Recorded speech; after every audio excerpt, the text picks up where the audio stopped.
ini serius, ini beneran. Bahkan saya tunjukkan, ini pertama kali saya tunjukkan ya. Saya nggak pernah menunjukkan ini. Jadi memang saya selaku ketua yayasan ya gitu ini ada akte pendirian rumah sakit itu ya gitu. Artinya ada pendirian yayasan Puri Nirmala dan saya memang di sini bersifat selaku ketua yayasan. Jadi artinya nih Yayasan Puri Nirmala dan kemudian di situ saya selaku ketua Yayasan Puri Nirmala ya gitu. Jadi artinya yayasan yang secara khusus mengabdikan diri untuk perawatan dan pengobatan penderita penyakit jiwa. Ini sudah lama rumah sakit ini. Sudah semenjak tahun 74 ya. Jadi rumah sakit ini dulu ada di Jalan Taman Siswa di Yogyakarta, sekarang ada di Jalan Prangan di kawasan Paku Alaman. Jadi artinya disitulah kami merawat ya para penderita gangguan syaraf dan jiwa. Ya dan belum tentu ini belum tentu itu orang sakit gila gitu ya, belum tentu. Karena kadang-kadang ada yang stres, kemudian dia merenung, diem, terus kadang-kadang ketawa sendiri atau ayan, itu anxiety dan lain sebagainya, itu juga termasuk hal-hal yang kami rawat.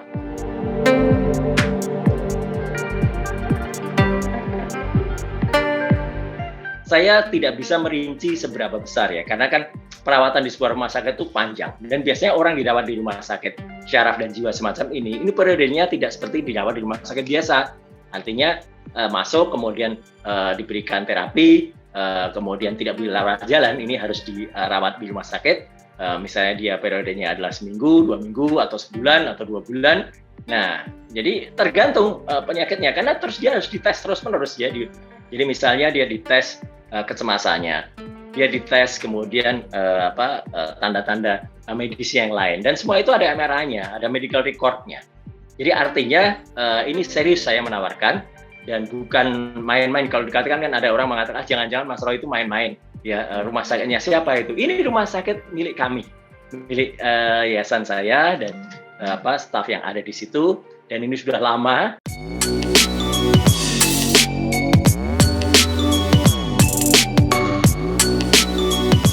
Ya, perawatan rumah sakit itu memang terbagi jadi dua hal ya gitu. Jadi satu perawatan untuk medikalnya, untuk obatnya, dan dua perawatan untuk akomodasinya.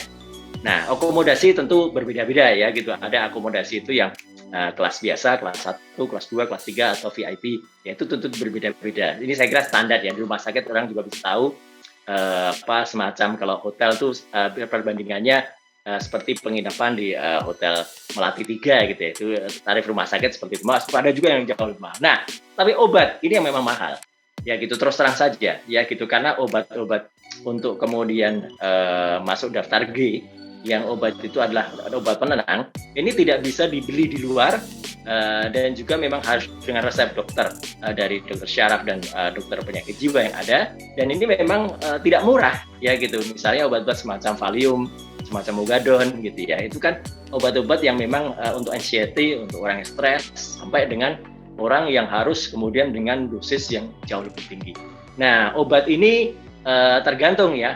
Kita kan juga tahu ya, misalnya untuk COVID sendiri, ya, misalnya perbandingannya tuh satu dosis saja itu bisa berapa ratus ribu. Nah, itu kira-kira hampir sama.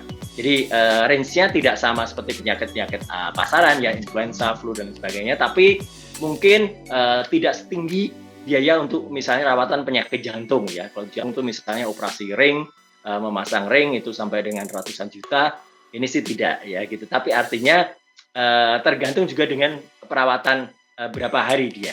Nah, kalau berapa hari nanti perhitungannya ada pada akomodasinya. Tapi obat kira-kira per harinya itu kalau misalnya tergantung dengan tingkat gangguannya ya. Kalau gangguannya masih ringan-ringan saja, ya mungkin cukup obat-obat penenang yang ringan. Tapi kalau sudah misalnya agak cukup tinggi ya, di Puri Nirmala itu terkenal obatnya namanya Suprabrium ya gitu. Suprabrium itu obat yang diciptakan dulu dalam almarhum ayah saya ya.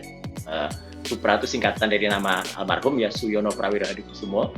Yaitu obat medik yang kemudian dari ramu secara khusus untuk dicocok dengan anatomi atau cocok dengan gejala-gejala pasien yang ada. Dan itu mungkin per hari bisa sekitar, untuk obatnya saja ya, per hari bisa sekitar 100 sampai dengan 150 ribu.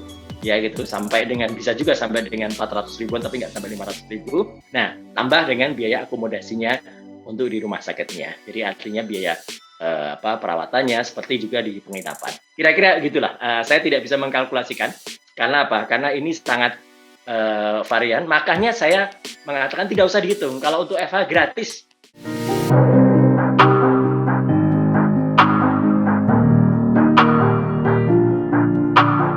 Dalam perawatan 1 minggu atau 10 harian kira-kira segitu. Ya gitu. Tapi kalau lebih dari itu kan ada perawatan tuh misalnya untuk seminggu pertama. Ya gitu. Atau 10 hari pertama. Atau 20 hari pertama segitu. Tapi kalau misalnya perawatan lebih dari sebulan, nah itu pembengkakannya bisa di situ. Karena ada juga nanti kan ada evaluasi dari dokter yang menangani. Saya bukan dokter ya.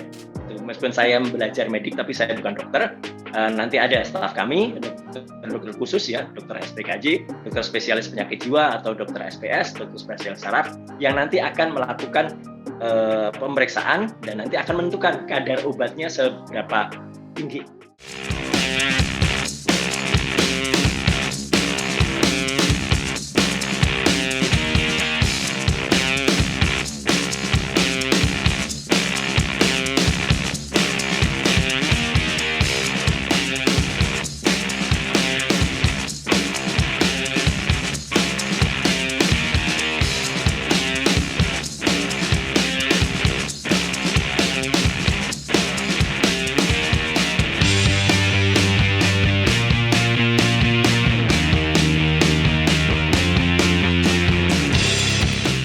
Pertanyaan yang menarik ya, memang benar pada bulan September tahun 2021 yang lalu, saya melaporkan saudara FH ini di Polda Metro Jaya atas pencemaran nama baik. Nah, cuitan-cuitan dia itu kan kemudian saya adukan di Polda Metro Jaya pada bulan September. Semua saksi sudah diundang, ya. Saya tidak tahu apakah dia sudah diundang atau belum ya, karena memang belum ada. Dan sampai dengan sekarang memang perkaranya belum berhenti.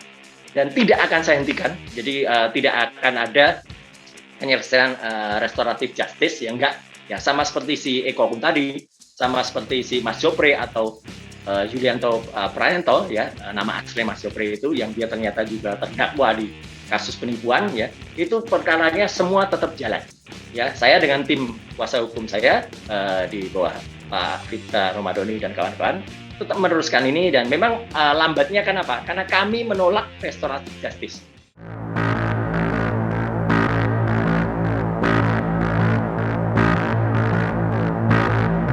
Tapi dengan si Eko Agung tadi, dengan Mas Jopre alias si Yulianto Pranajo, kemudian dengan si Ferdinand Hutahayan, tidak ada restoratif justice, ya, tidak ada perdamaian, makanya persoalannya menjadi agak sedikit lambat ya. Tiba-tiba ada perkara ini. Gak apa-apa, ada perkara ini berarti ini sekali lagi Tuhan yang Maha Kuasa, Allah Subhanahu Wa Taala menunjukkan jalannya. Pertanyaan menarik, apakah kasus saya terus? Ya, jawabannya terus. Karena beberapa waktu yang lalu saya juga sempat dikontak oleh para penyidik di Polda Metro Jaya. Mereka menanyakan, Pak Rai, ini tetap kita lanjutkan ya? Siap, tetap lanjut. Itu apalagi kalau sudah begini kan jauh lebih mudah daripada kemarin istilah memecahkan telur ya. Ini telurnya sudah dipecahkan oleh orang lain, jadi kita tinggal menggoreng telurnya saja gitu, mau digoreng, mau direbus atau mau dibikin ceplok ya gitu. Nah itu terus saja ya, perkaranya dilanjutkan. Itu jawabannya. Tetap tidak akan berhenti terus, meskipun kapan terjadinya, atau mungkin biarkan ini jalan dulu, mungkin dia sidang dulu baru masuk lagi perkara saya, terserah itu kepolisian. Jadi saya tetap saya tetap memberikan kepercayaan penuh kepada polisian dan tidak ada berhenti ya, jadi tetap jalan terus.